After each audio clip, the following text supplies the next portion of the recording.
The one and all, Ryker Eve here. I just got done not too long ago, well, some time ago, a few hours ago, the last speedrun I needed to do of Many National Zoo. I wanted to go explain the build that I used and what you can do to help, el- uh, to help elevate your success in speedruns in general, and for Many National Zoo specifically. So we'll start with the build before we review some footage of mine that I have. So for the build, I was using my status effect. This is my status effect build. We'll go over the weapons first, and then we'll go over the armor. So, weapons. Pyromaniac. I use this for the talent of Perfectly Ignited. Deal 25% weapon damage to burning enemies. And then after 3 kills, applies burning to the next enemy you hit. Next, I have the shotgun, which is the Scorpio Shotgun. It is insane. I actually have a better version that I actually need to replace this one with. So, Septic Shock. Shooting an enemy applies stacks of venom, which last for 10 seconds. Increasing stacks add more severe debuffs to the target. 1 is poison, 2 is disorient, 6 is shock, and 7 targets take additional 20% damage from all sources. Stats no longer increase. Duration of status effects is based on percentage of pellets hit on applying a shot. So more pellets hit, more damage you do. Or more stasis effect energy, I guess you could say. Now to go over the build. First, the exotic, Vial. This is important. Vial is like a key part of this build. So, Toxic Delivery. Status effects also apply a damage over time debuff for 10 seconds. Total damage dealt is equal to 50% of your concussion grenade, and increased by your status effect attributes. So you know that one grenade that no one ever uses? Yeah, this guy, it'll do half of that damage for its debuff. Now for the specialization weapons, you need to use Firewall, the KB Jetstream Flamethrower. First off, you need the backpack and you need the chest piece. There's no ifs, ands, or buts. Because this is how it goes for, you know, the 2-piece, 3-piece, and 4-piece sets. 2-piece, 15% status effects. 3-piece, 15% skill haste, and 30% hazard protection. And then 4-piece, indirect transmission. Your status effects now spread on kill to all targets within 10 meters and refresh 50% of your duration. Now for the talents of the backpack and chest piece. Symptom Aggravator amplifies all damage you deal to status affected targets by 30%. And then the chest piece. Profilation, I believe that says. Increased indirect transmission range from 10 meters to 15, and refresh percentage from 50 to 75%. So each time you get a kill, it spreads to another enemy, and that duration is refreshed by 75%. Now, the only things you're able to trade off here for something of, I recommend Golden Gear, I believe it's, Golden Gear, is the holster, the gloves, and the knee pads. Right now, I got a Golden Gear for the holster. The reason why I went with Golden Gear is because its brand set for one set is status effects by 10%. And then I had it came with a god roll of skill haste and status effects already on it, so all I had to do was change its core attribute to skill tier. That way I'm running a 6-tier build. And everything on every single piece of gear that I have is towards status effects. And the smaller the mods that I have in place are all towards skill haste. Now that is the preference of the build. And what I normally run is the Sticky Bomb Burn variant. The reason I run it is because it's more accurate than the Airburst Seeker Mine, which is what people actually say to do because it does have a longer burn period. However, when using it, enemies usually like to jump out of the circle, and so they take no damage, and therefore no burn damage, no tick, no thing, no people screaming in agony. I'm sorry, I think I went a little evil there for a second, but you get my drift. And then I use shock traps. Shock traps have a duration of basically 9 seconds on my build. So that is my build there. So let's go over the perks that you have in your Jetstream. Okay, so I have passive talent EMI tier 3, which is 15% increased assault rifle damage, which is why I also run, Pyromaniac, the named auto rifle I use. Running gun, 15% increased shotgun damage, handy for close quarters. Hence why I run Scorpio. And I just needed to fill out a slot, so I put in an LMG. And then a light short grip for underbarrel longer rails. I believe you could put this on your Pyromaniac or any, gold gear long rifle that you have. So next, Firewall ammo acquisition. Killing enemies within 10 meters adds 3 to the ammo bar, excluding the specialization weapon. There is a fun caveat about that, actually. Killing weapons within 10 meters adds 1 to your group's ammo bar, excluding kills with the specialization weapon. Signature weapon damage, level 4, 14% increase signature weapon damage, signature weapon scales with tier. This increase is in addition to that scaling. I have the cluster grenade. That's not important for this thing. Let's see. Enriched magnesium formula. 20% burn duration. Frontline recovery. 30% health on kill. This will help you out somewhat. And then the matrix mesh, or whatever that thing is called. Your armor kit recovers 200% armor and 200% health over 10 seconds. This will help out. I also have this, but this is for other builds that I have. So, the striker thing and all that. I have the fire starter sidearm thing. Then I have the Firewall tactical link. Allies deal 10% damage to enemies that are within 10 meters of you. Fiery response. On armor break, apply burn to enemies within 5 meters. That is helpful. Then Bull Rush. 30% armor, bonus armor during cover-to-cover moves. You're not going to be doing that in most speedruns. Viral Protection. 50% pulse resistance. This does nothing for you for speedruns. Now that I went over the specs with you, let's get over to that footage, shall we?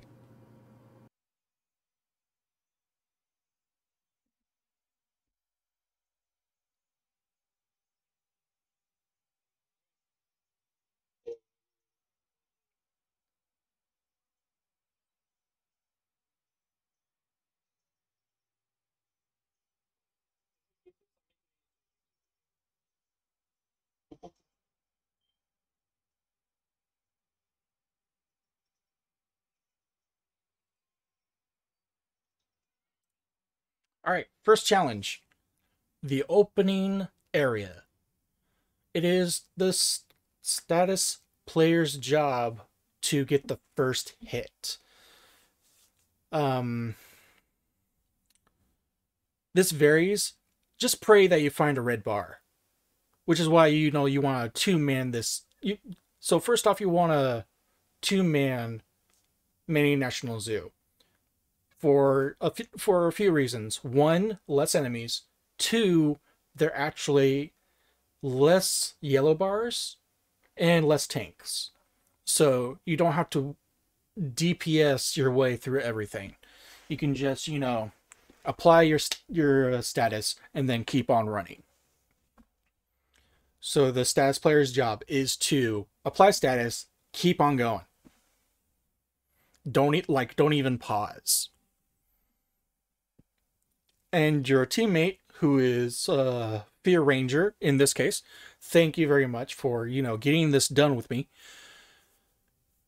Is your cleanup crew. So what that means is that if something hasn't died to your status build, which is in a very rare case, like say a tank, like they're not going to die in 5 to 10 ticks. So you need that cleanup crew because your damage is in crowd control basically.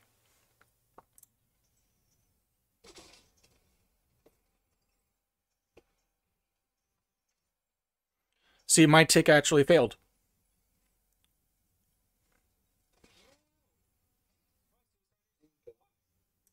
Another thing to note about this, about these speedruns, the suiciders are the bane of your entire existence. Because there are a few times where I did go down, but thanks to Ranger and our timely running abilities, we were able to get this done, even with the downs that I had.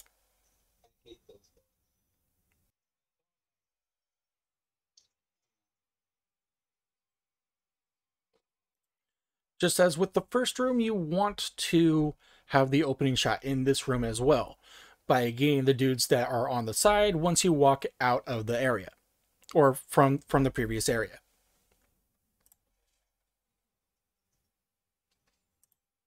Then once you lit those dudes on fire, you come over here and send out your shock trap.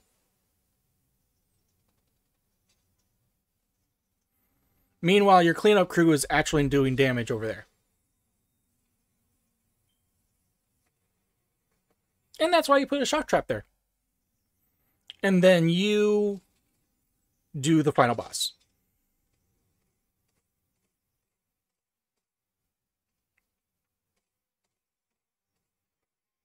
And they're dead.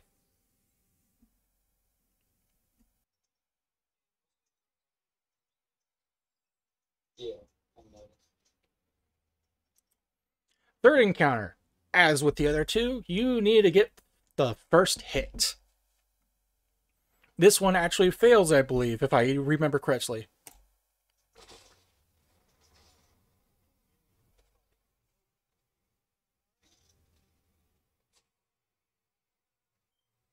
And then I fixed it by laying up another NPC.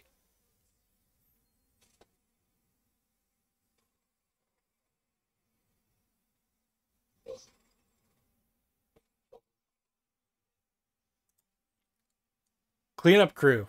They're helpful, especially if they're running a somewhat tanky DPS build with a turret.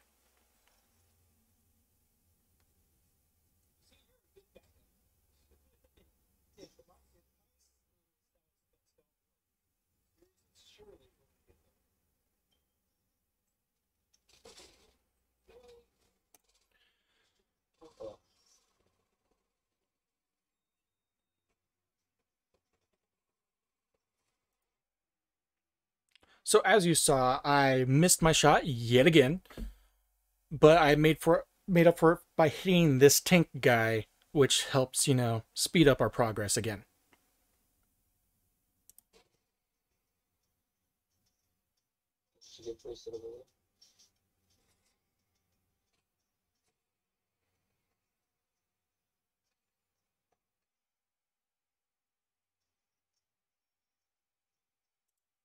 Now, before we get to the next miss that I do, you're going to want to hit that room that they just all came out of.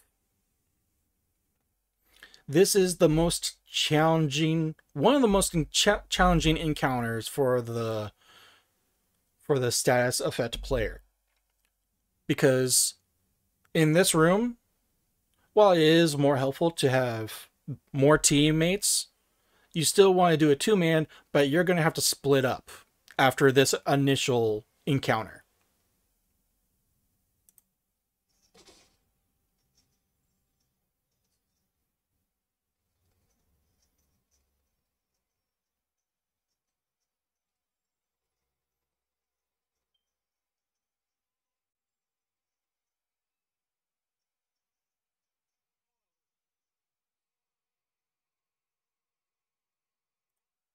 A thing to note too about the flamethrower, sometimes the flamethrower effect damage doesn't proc within the estimated amount of time.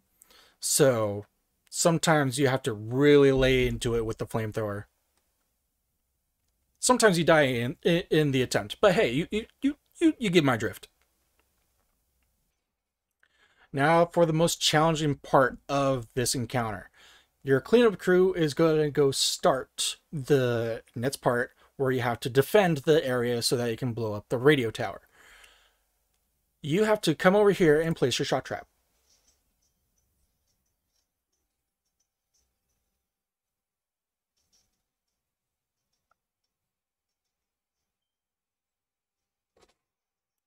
Hey guys, I made my mark. As soon as you make your mark, this area over here is a little bit more manageable, even though there's a tank. Your cleanup crew should be arriving shortly to help you with the tank while you go running off to deal with other matters in this large safari area.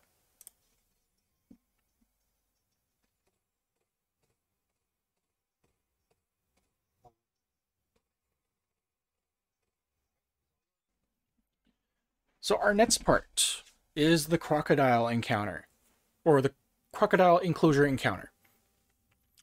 So you want to place your shot traps in front of this door. This helps with both the tank and any suiciders that want to try and sneak up on you.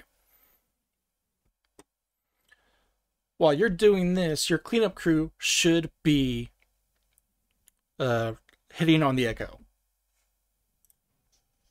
to get the encounter started.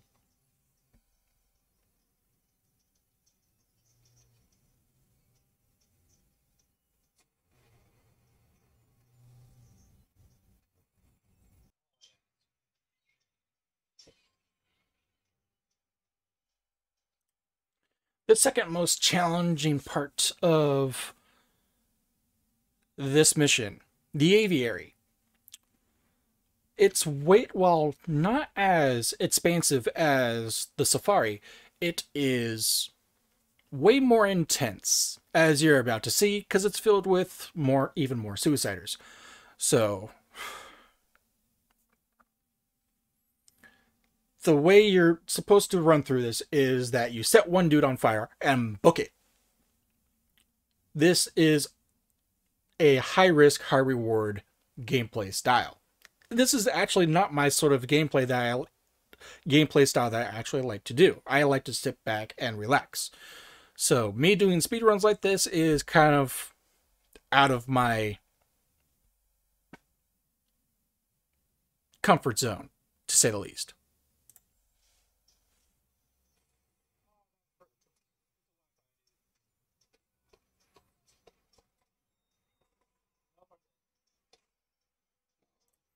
As predicted, suiciders, especially the gold bar ones, will be the death of you because of both the explosion and their burn, which is quite lethal.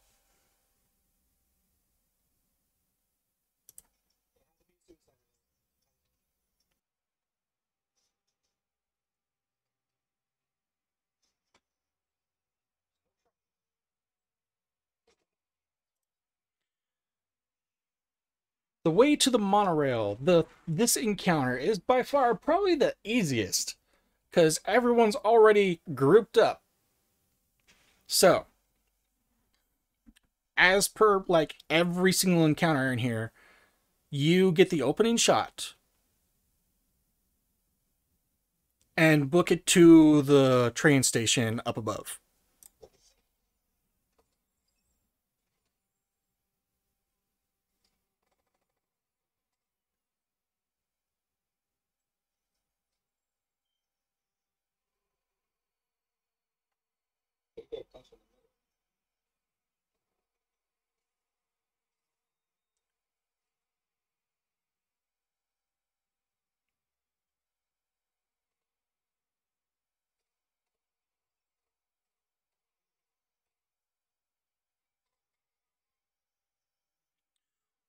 Which leads us perfectly into the second most easiest encounter of this entire mission.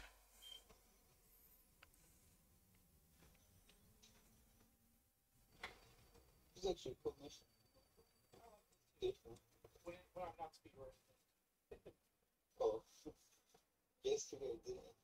That was fun.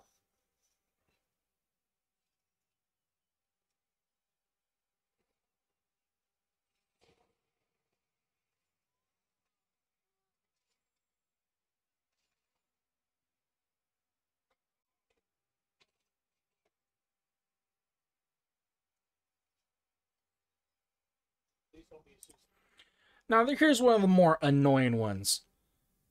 When you go through the gate, you need to go inside the first hole where the enemies initially come out of and burn them. This can cause some problems because more like 75% of the time there's a suicider running at you. I got lucky on this run.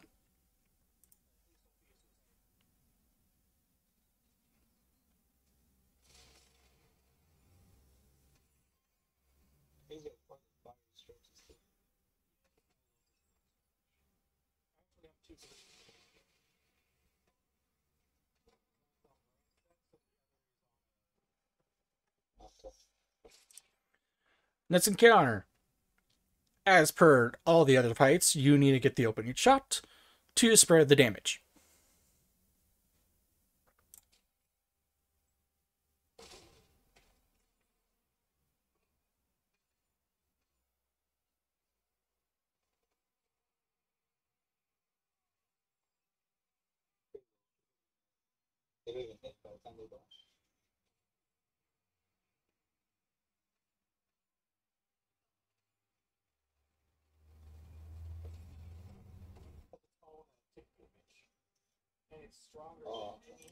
The next encounter, you kind of have to leave up to your cleanup crew because you are squishy. This dude was not. So you kind of have to leave the ads in their care.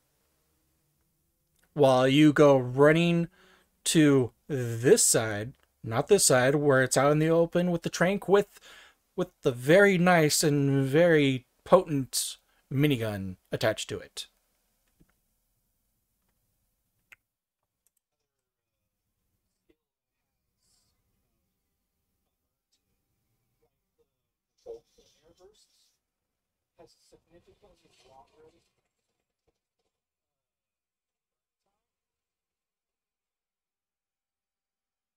All burn damage from a skill is a joke compared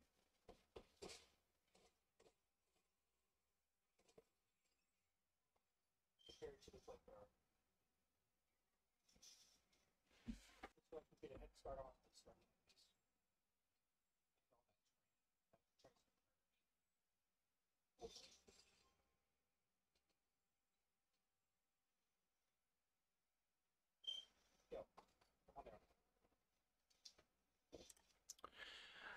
Now, before the final encounter, I told my friend here to wait before coming in. So, which is why you saw that waiting for all players to join you. The reason I told him to wait is so that the enemies don't spawn until I am at this spot. That way, they're already at the door, they're already grouped up, and it's just an easy kill fest.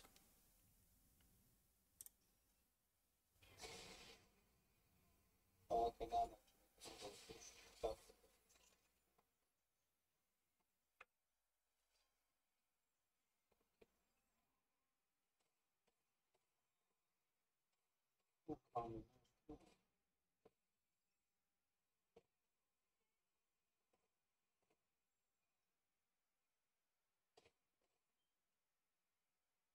over to the second spot.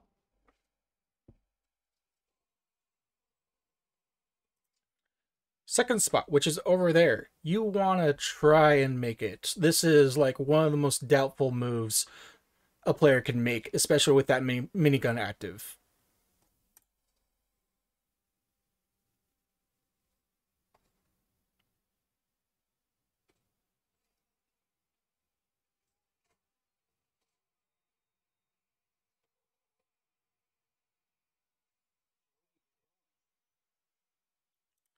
As you can see, my clan crew decided to come to my rescue and take care of the rest of the ads over there while I returns to the middle to get ready to place the second C4 charge.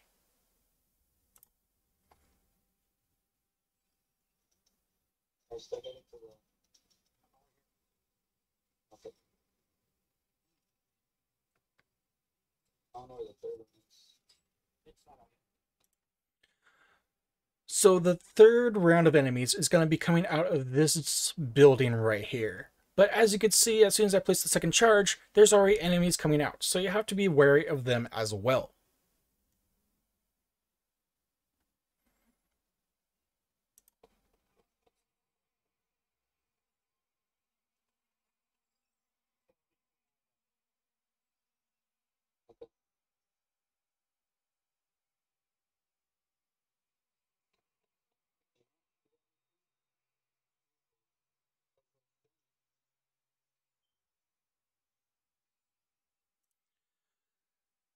Now, if you were looking in the bottom right-hand corner, you saw that my teammate's health got really low. So technically, I should have stayed down there to assist him if need be, but he had it under control, and we got through the speedrun.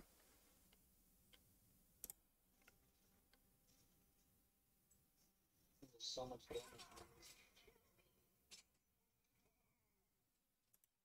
So as you saw, I put up the shock mines. This helps, again, both deter suiciders from coming at you and from the boss making it out with all of their minions out of this hole.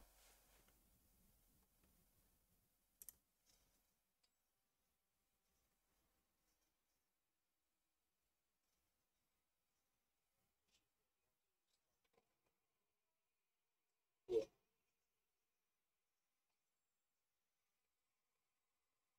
Yeah.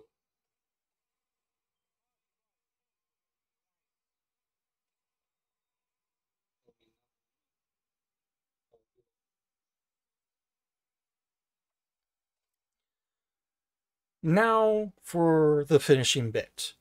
You now have to split up and clear ads that are coming out of both sides.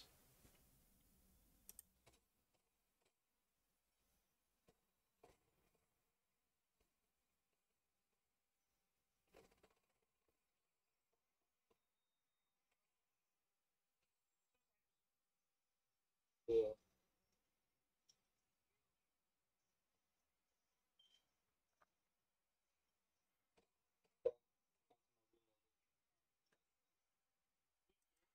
Now that you've gotten all the enemies out of the way, the timer is still going because you need to activate the echo at the very end. So try to place yourself or have your teammate next to the door to open to the next area to activate the echo.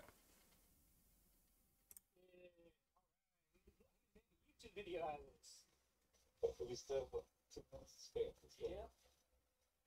But the worst part is it's the echo waiting for you to confer. That was great. That's the hardest one to do. Look, you did it like cake. Well, the way to do this is to have one dude be a status inflictor. And the roundup.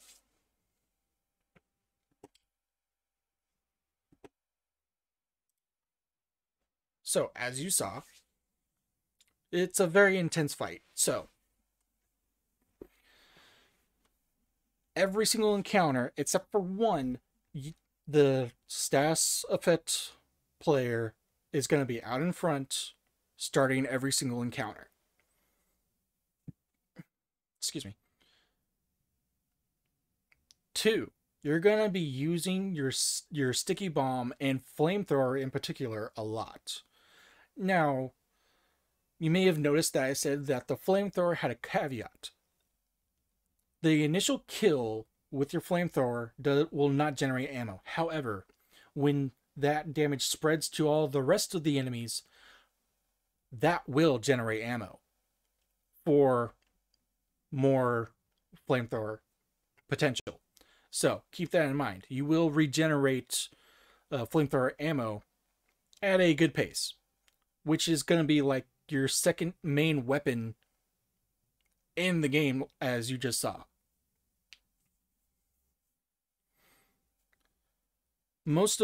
So I'm gonna put this up in its entirety, and then I'm gonna make a YouTube video on this part as well. Thank you all for watching. I'll see you all later.